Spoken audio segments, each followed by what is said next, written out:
Hello, everybody. It's 1:48 a.m. Central Time on the 20th of January, 2026.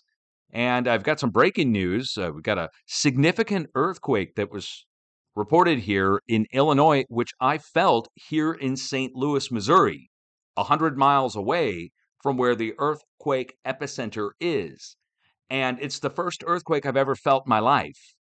So I find this pretty significant. It's also the first four to strike in Illinois in God knows how long. I mean, a long time, many, many years. And looking up the location, there are some quarries nearby, but it can't be a quarry blast or anything because, like, for instance, Kim Jong-un's nukes produced a mid-range 4. So that's pretty significant. Now, the USGS has weighed in on the earthquake. They say it's something in the 3 range, but this doesn't fit with feeling it 100 miles away here in St. Louis. So I got a swaying motion that came in on my desk here. We were listening to music on the live stream on Twitch live, so there's people live with me in the Twitch chat room. And as I'm playing music, my desk started to shake, and I thought maybe I bumped the desk, but I didn't, and it really shook, and then I backed off from the desk, and it carried on for at least a few seconds. I don't know how many other people felt it across the area, but I felt it here, and it was the first earthquake I've ever felt in my life. So I would like to just go look it up. GEOPHON Potsdam has it at a 4.6. Here it is. Let's just hit refresh on that, make sure they still have it there. So there it is from GEOPHON Potsdam Europeans. USGS still bumping around on the magnitudes, but even on their magnitude list, there are some 4s showing up on their magnitude list. So if we go down the magnitude list on the USGS here, they look what they have it at. I mean, there's no way you'd feel a 3 down in St. Louis 100 miles away. I already measured, but we'll do it again. But there's no way you could feel a 3, but you would feel a mid-range 4, just in size perspective. So we'll get the coordinates from the GEOPHON Potsdam because that's the most recent report right here, 4.6. So we'll put it in and see where GEOPHON Potsdam takes us versus the USGS. Here's where USGS has the earthquake. And for reference, down here is St. Louis, Missouri. So St. Louis is down here. And again, I'm out here just west of St. Louis, out this way. But so it's 100 miles from up there to down here. Now, it could be felt, but it would have to be bigger than a 3 to be felt across that distance. So here's where the Europeans are taking us, or GEOPHON Potsdam at least, and it's right next to it. I mean, it's down to a few feet difference from the USGS versus the Europeans on the reporting on this. So I don't know what the USGS is doing, but that being said, here are the quarries. So let me make sure that you can view this on screen. And the quarries, though, are not going to be causing 4.0 level activity. However, there is a seismic wave that I talked about earlier that's passing through the plate. And we're moving big time. Southern California moved earlier tonight with a 5. We had the 6 off the coast just a few days ago, 4 days ago. The whole edge of the North American craton is moving as expected. And I was looking for Texas, Oklahoma to get this, and a swarm on the New Madrid. And instead, we get the mid-range 4 in my location, which again generated the first felt earthquake that I've ever experienced, which is pretty significant to me. Again, I'm going to remember this for a long time. So the seismic wave, though, is going across the plate. And I talked about this in my update earlier, but let's go ahead and turn that on so you can see it one more time. The craton diagram here. Craton diagram going through the Midwest, right up into the New Madrid seismic zone from the south. If we go in here and look on our diagram, I'll turn all the earthquakes off. Coming from the northwest, going down through Texas, up into the New Madrid, right across. See where it takes us through Illinois, and then back down to the south, down through the southern states of Alabama, for instance. But look where the earthquake struck. Right at the tip or the bend where it goes off into what's called the Wabash Valley seismic zone. And the Wabash Valley goes up this way, up into Ohio, and it's a split between the New Madrid and the Wabash Valley, where these new earthquakes have been reported. Now, on the earthquake epicenter itself, I don't see anything else of any significance nearby, but that doesn't mean much. I'd have to go look in and see if there's drill points here.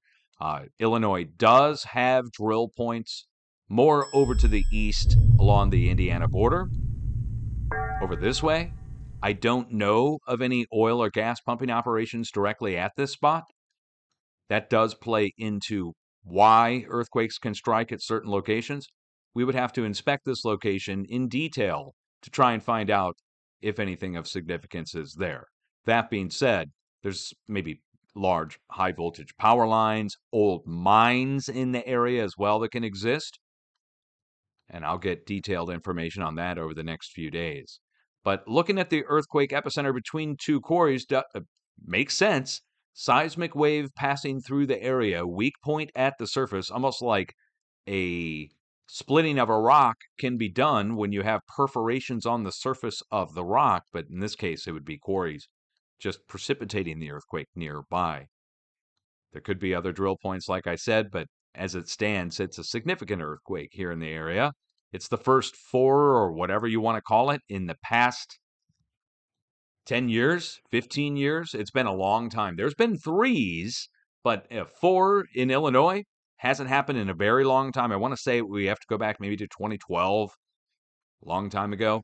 It could have been more recent, but it's been many years, and we had 5.0 level activity in St. Louis in 2011, the day I left for the radiation road trip, taking radiation readings across the Midwest after Fukushima. I left, and a few hours later, after we passed over into Kansas, the 5.0 earthquake struck St. Louis. It's very bizarre. So my only chance to feel an earthquake was back then, and now, again, felt it tonight. Now, they have downgraded the earthquake. They've reviewed and downgraded the earthquake from GEOPHON Potsdam and brought it down to a 4.2. USGS has reviewed it and brought it up to a 3.4 now. So let's just put it this way.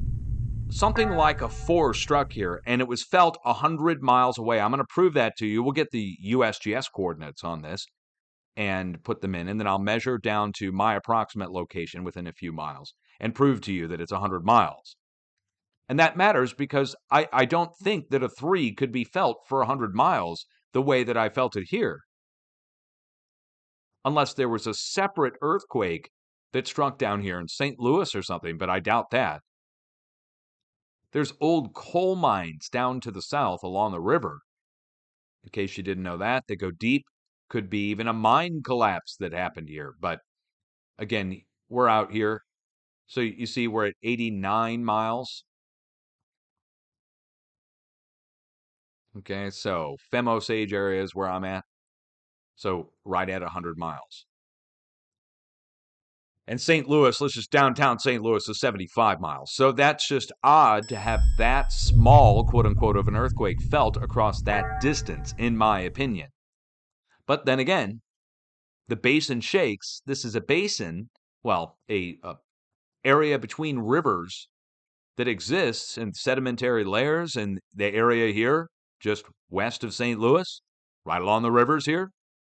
Could very well be felt across a large distance. I'm just shocked that you'd feel it here, that's all.